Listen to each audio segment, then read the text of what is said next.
Ujust amahoro y'Imana nakomeze kubana namwe inshuti bakunzi ba Ego Stamina TV. Uyu munsi rero tukaba tugiye kunyarukira muri Israel. Minisitiri w'ububanyi n'amahanga wa Israel yamaganye amagambo avuga ko atababarirwa yatangajwe na mugenzi we w'Uburusiya avuga ko umuyobozi w'abanazi Adolf Hitler yari afite amaraso y'Abayahudi. Minisitiri w'ububanyi n'amahanga w'Uburusiya Sergio Lavrov ngo yatangaje ibi kugira ngo agerageze kwerekana ko Ukraine ari abanazi nubwo perezida wayo ari umuyahudi. Minisiteri y'ububanyi n'amahanga ya Israel yahamagaje ambasaderi w'Uburusiya kugira ngo atange ibisobanuro kandi asabe imbabazi. Ubudage bw'abanazi bwishe abayahudi miliyoni 6 muri jenoside yakorewe abayahudi mu ntambara ya kabiri y'isi yose. Ku cyumweru Lavrov yabivugiye mu kiganiro kuri televiziyo yo mu Butaliyani Zona Bianca nyuma y'iminsi mike Israel yibutse jenoside yakorewe abayahudi, kikaba ari kimwe mu bihe bikomeye cyane kuri kalendari ya Israel nk'uko iyi nkuru dukesha Reuters ikomeza kubitangaza.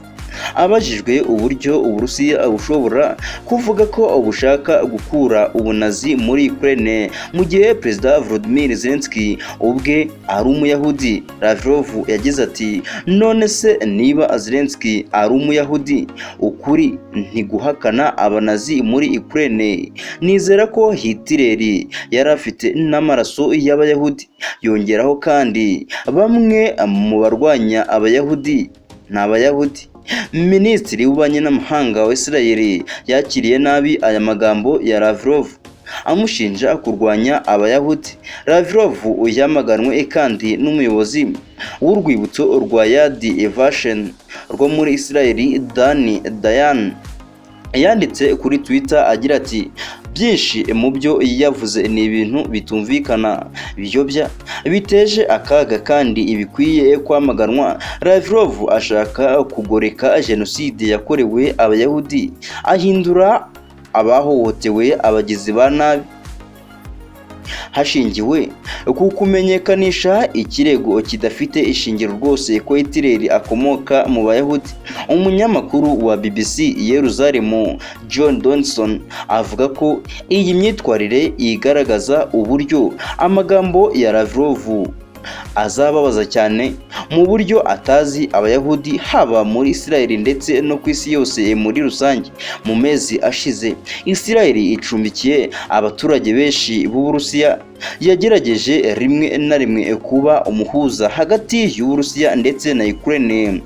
Avuga ko guverinoma ya Israel yagiye inengwa kubera kudafata umurongo uhamye kuri Perezida Putin. Umunyamakuru yongeyeho ko amagambo ya Lavrov azagerageza kuba yanyeganyeza umubano wa Israel n'Uburusiya, kandi nubwo bibabaza benshi bigaragaza uko benshi mu bashyigikiye Uburusiya batekereza. Hashize imyaka ibarirwa muri za 40 bivuga ko sekuru wa Hitler yari umuyahudi. Ibyo bikaba byaratewe n'umwunganizi mu by'amategeko wa Hitler Hans Frank. Mu nyandiko ye yasohowe mu 1953, Frank yavuze ko yahawe amabwiriza na Hitler yo gukora iperereza ku bihuha bivuga ko akomoka ku bayahudi. Frank yavuze ko yavumbuwe akavumbura n'ibimenyetso byerekana ko sekuru wa Hitler yari umuyahudi koko, nubwo ibi byaje guteshwa agaciro n'abanyamateka.